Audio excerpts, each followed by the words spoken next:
Skeleton X Skeleton. By T_Cup, PumpkinFlash. Summary. You're a mystic skeleton who was heading to Airbot City for some monster food, when you got caught in a trap. You end up getting saved by a ghost skeleton and a weird skeleton who invite you to spend the night at their house. Life was already pretty interesting, but who knew meeting random skeletons in the wood could make your life way more interesting and exciting. Not that you're complaining. Traps and puzzles. It's early in the night as you wander the forest near Mount Airbot. Leaves crunching under your bony feet, the songs from insects and owls hooting fill the air around you. The sky is clear as the sun continues to set, and darkness begins to take over. You enjoy peaceful moments like these, just you and nature. Where no one is trying to kill you or protect you, and when humans sleep. Of course, not all humans sleep at night, but there's always less humans out at night. Walking, you notice something reflective poking out from behind a tree. Cautiously, you creep towards the tree to get a better view. Approaching the reflective object, there's a lot of concealed metal in the area. In the distance you hear a snap followed by an ear-piercing scream. Freezing in place, you listen for any indication of danger. Gripping the strap of your bag close to your chest, the sound of the night continues as usual. The sound of scurrying feet that belong from some small rodent. Relaxing a little, you decide to observe the area a bit closer. After a few minutes of looking, you realize as the metal bits are traps. Various traps and tripwires were hidden and spread throughout the area. That shriek you heard must have been a creature who got caught in trap further up ahead. Well, now what do? I need to go to Airbot City. They're one of the few places that sell monster food. I could try and walk around the traps, but there appears to be a lot of them. Who knows how far I'll have to walk before it's safe to head for the city. Then again, I could stick to the short path and carefully navigate through them. Humming in thought, you continue to consider your options. Looking up, stars are starting to dot the nighttime sky. It won't be long before you are covered in darkness. Skeletons are nocturnal, meaning you sleep during the day and work at night. Since it is summer, the time you're awake and active has decreased.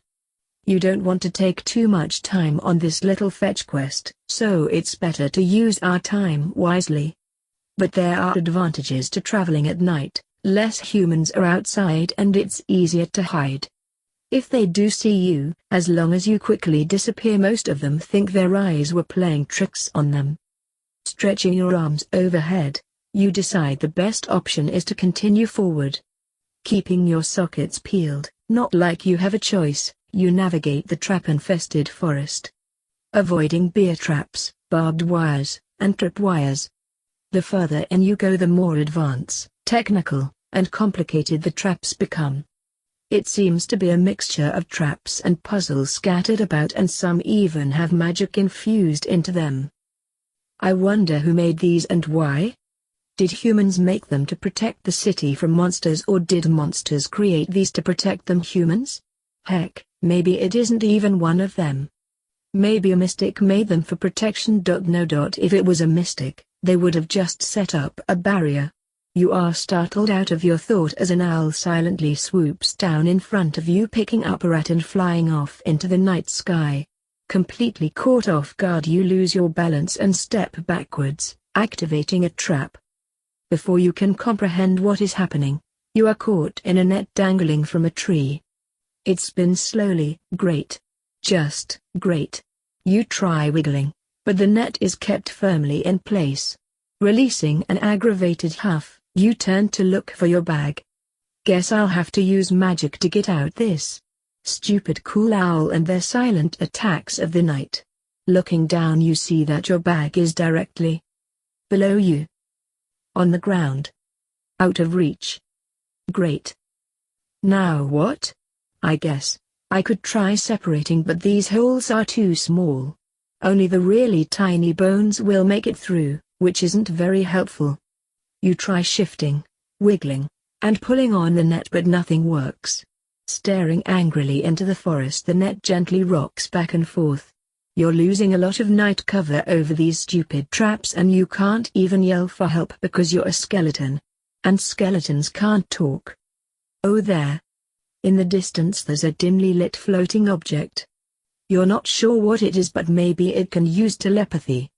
Anything is better than just sitting here. Hey. Hee. You dimly lit floating thing over there. Can you hear me? Yelling as mentally loud as you can, hoping they might be able to hear you. If not, you'll stare at them with your eye sockets and hope they might feel your stare on their back. Luckily for you, the glow ball either heard you or felt you staring as they slowly float towards you. Now that they are close, you can make out some details on them. The ball of light coming into focus appears to be a skeleton ghost. He's a floating head with a tattered red scarf and matching floating gloves. His eye sockets contain bright red eye lights that are currently staring into your own empty sockets. Huh, I didn't think a skeleton ghost would look like that, but then again, I didn't even know skeleton ghosts existed until now. Did you call for me? The ghost asks. Yes. Can you hear me, Skell Ghost? He slowly nods his head, or at least you think he does. He could just be bobbing up and down. Who you? I'm YN. I was on my way to Ebot City when I kinda got stuck in this trap here. Who are you? You do want to ask him to free you, but it'd be rude not to ask for his name first. Papyrus. That's a nice name, you say with a smile, or you would if you could smile. Do you think you can help me out to her, Papyrus? He nods or bobs again before responding. I can get help. Be back soon. Okay, I'll just be hanging around then. He turns around to glare at you before continuing to float off into the distance. Deciding to pass the time by trying to find constellations in the night sky is proven difficult when most of your view is blocked by the tree branches. Starting to zone out, you feel a sudden spike in magical energy and Ghosty is back. Along with a skeleton wearing clothes. What? The skeleton standing next to Papyrus is wearing a blue jacket with a grey hood covering his head. His jacket is open to reveal a grey sweater, paired with some black basketball shorts with white strips down the side. His feet are covered with grey socks and pale pink slippers. You're no fashion expert, but you're pretty sure it's weird to be wearing sock and slippers outside in the forest. His eyes are lidded. Wait, what? Barely revealing that his right eye contains a red eye light while his left has a blue eye light surrounded by a red ring. His face seems weirdly malleable, if that curious, smug, amused expression is anything to go off of. So you're just gonna stare at me or what? Gasping softly, not that they can hear it. Oh, right. Sorry. Can you please get me down from here? He doesn't respond and seems to be getting mildly annoyed. I don't think he can hear you. You turn to look at Papyrus, just barely catching the other skeleton's surprised expression as you redirect your attention. What? He doesn't have telepathy? No. Not that I'm aware of. Weird. You turn your attention back to the mildly surprised skeleton and begin using sign language. Sorry, I thought you knew how to use telepathy. I'm YN and I was wondering if you could get me out of this net. You can see him? He asks, pointing at Papyrus in shock. Of course. Why wouldn't I? You ask with a tilt of your head. Nothing, never mind. He waves his hand as a sharpened bone with a blue glow surrounding it cuts through the top of the net. You end up landing on your tailbone next to your bag with a silent yelp. Hey, sorry about that. Our Papyrus floats over to your side. You okay? No worries, just feeling a little down. Papyrus give you a less than amused look while the other one seems to be snickering under his breath.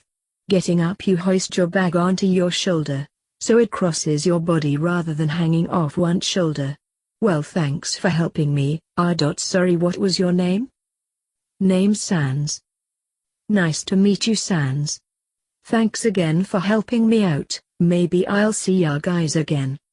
Turning to leave, you continue on your way to Ebot City, until Papyrus flies in front of your face yelling wait, effectively halting your movements monetarily.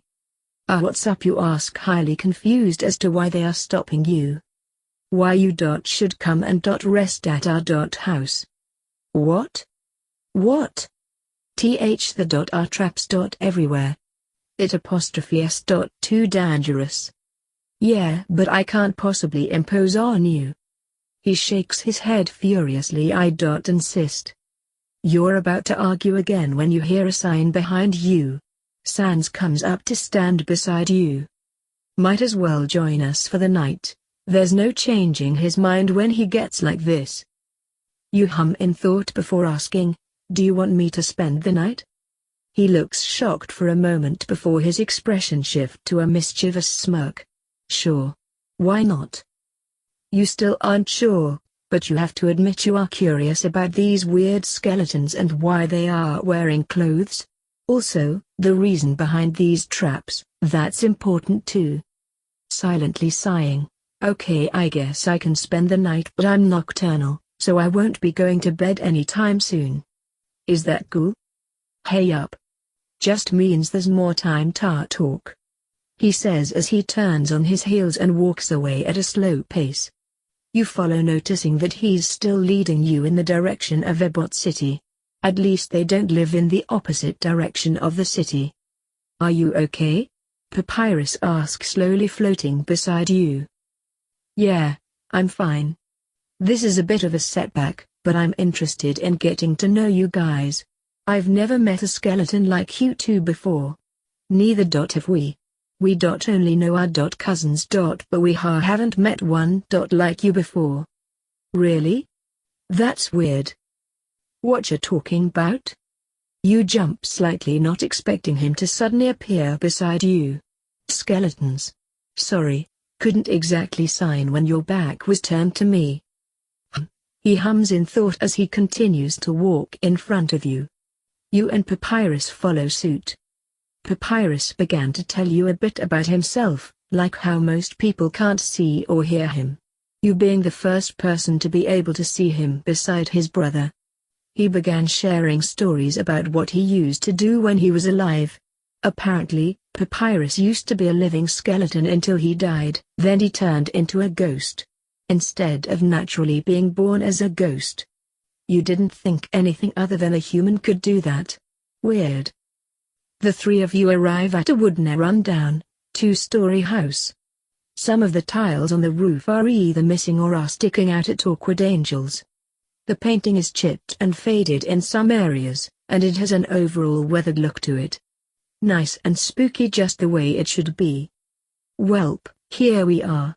Hope you're ready to meet some new skeletons. Smiling with a slight chuckle, not that anyone can see or tell, you respond, yup. I was bone ready. You hear Papyrus groan to your right as Sans slowly opens the door. Hey. I think you'll fit in just fine, kid. Wait. Did he say new skeletons? I'm glad you enjoyed that video/gameplay. Just remember to hit that like button, subscribe to the channel, and leave a comment down below. Until next time, goodbye!